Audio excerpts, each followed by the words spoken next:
چار کلیپی جو ہے جسے آپ تاج مجددی سے مخاطب کرتے ہیں کہ اس کی نسبت اور فضیلت یہ کب سے پہنی جاتی ہے اور کون لوگ اسے پہنتے ہیں؟ یہ بھی عجیب آپ نے درمیان میں سوال نکال لیا. تو تاج مجددی ہم اس لیے کہتے ہیں کہ چونکہ صوفیاء کا مسلک جو ہے وہ سنت رسول کے اوپر ہے.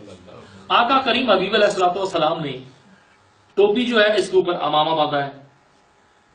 وہ بغیر امامے کے ٹوپی نہیں، ٹوپی کے بغیر امامہ نہیں، مگر کسی حالت میں ٹوپی بھی استعمال جو ہے وہ کی گئی.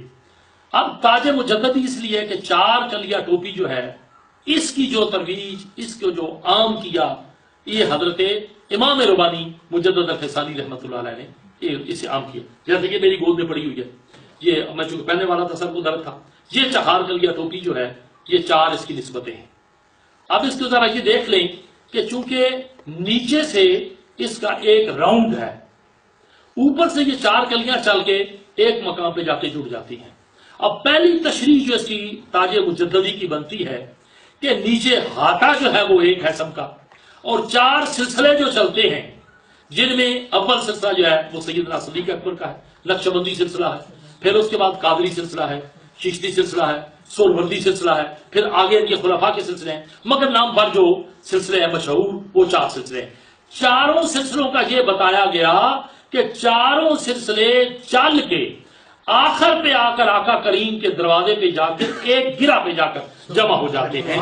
ایک تو اس کا یہ فیض ہے کہ یہ چاروں سلسلے جو ہیں وہ ایک مقام پہ اکٹھے ہو جاتے ہیں. تم یہ نہ سمجھنا کہ ایک ہی سلسلہ ہے. مجدد پاک نے یہ ٹوپی کی طرف اشارہ کر کے یہ کہا کہ میرے پاس مرکز سے رابطہ ہے اور مرکز سے نیچے چل کے آئے تو چاروں سلسلوں کا فیض جو ہے وہ فقیر شیخ احمد سرہندی کے پاس موجود ہے. اب دوسری بات یہ کہ سرکار نے تشریف فرمائی کہ آسمانی کتابیں بھی چار ہیں جن کا مرکز ایک ہے. آگے چل کے آپ نے فرمایا کہ میرے رسول کے مکرم خلیفے جو ہیں وہ بھی چار ہیں اور ان کا مرکز بھی در رسول ہے. آگے چل کے فرمایا آپ نے کہ مکرم فرشتے بھی چار ہیں جن کا مرکز ایک ہے.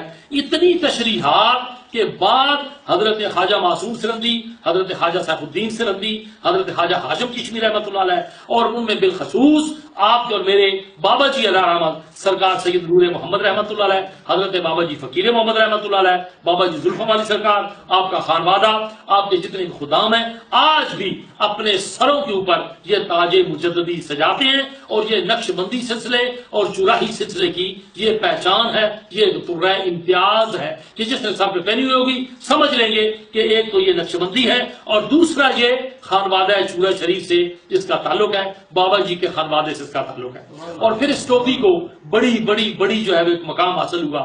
مثلا ان میں نے ایک ذکر کیا تھا حضرت صوفی نواب دین رحمۃ اللہ علیہ، وہ جو موری شریف والے تھے، ان کے صاحبزادے نور نظر تھے حضرت خواجہ محمد معصوم صاحب رحمۃ اللہ علیہ. میری ان سے بڑی محبت کی دوستی تھی، آپ کی جامعہ میں بھی 2-3 دفعہ تشریف لائے ہیں. ان کی طرف سے تو یہ حکم تھا، حضرت صوفی نواب دین صاحب کی طرف سے یہ حکم تھا کہ اس وقت تک مرید نہیں بنے گا جس وقت یہ ٹوپی نہ پہنے. اب ہمارے چورہ شریف میں آپ کو تھوڑی سی ڈھیل اس لیے دی جاتی ہے کہ چونکہ آپ برطانیہ میں رہتے ہیں، یہ ٹوپی پہلے یہاں سے ملتی نہیں تھی. اب ہمارے ماسٹر صاحبان ہیں، ٹیلر ہیں جو یہ ٹوپی کے ماہر ہو گئے ہیں، بنانے شروع کر دیا. اب چورہ شریف دربار میں اتنی سختی ہے کہ جو لوگ محفل میں جائیں باہر ٹوپیاں بک رہی ہوتی ہیں کہ تاج مجددی وہاں سے ہدیہ لو، سر پہ پہن کر کے محفل میں بیٹھو اور آپ کا فیض دوبالا ہوگا. اب صاحب روحانیت لوگ جو سروں کو جھکانے والے ہیں، یا تو وہ سر کے اوپر امامہ باندھتے ہیں، کالا امامہ باندھتے ہیں، سفید امامہ باندھتے ہیں، سبز امامہ باندھتے ہیں، مگر اگر وہ تنہائی میں مصلی پہ بیٹھتے ہیں یا چلتے ہیں تو یہ تاج مجددی جو ہے یہ سر پہ سجاتے ہیں، چونکہ یہ اس کا ایک مقام ہے، ایک طرح امتیاز ہے. اب صوفیاء جو لوگ ہیں مراقبہ جات کرنے والے، ان سے میں نے اس چیز کے متعلق بڑا پوچھا ہے تو انہوں نے کہا کہ جی عام ٹوپی کے ساتھ سلسلہ فیضان اور ہوتا ہے، مگر جب یہ ٹوپی مجددی جو ہے یہ سر پہ ہم سجا کے جب ہم مراقبے کرتے ہیں تو اس کا سلسلہ فیضان جو ہوتا ہے، اس کی بات جو ہوتی ہے وہ ایک اپنی نرالی ہوتی ہے. اسے ہم اس لیے تاج مجددی کہتے ہیں کہ میرے مجدد پاک نے یہ سر پہ سجایا.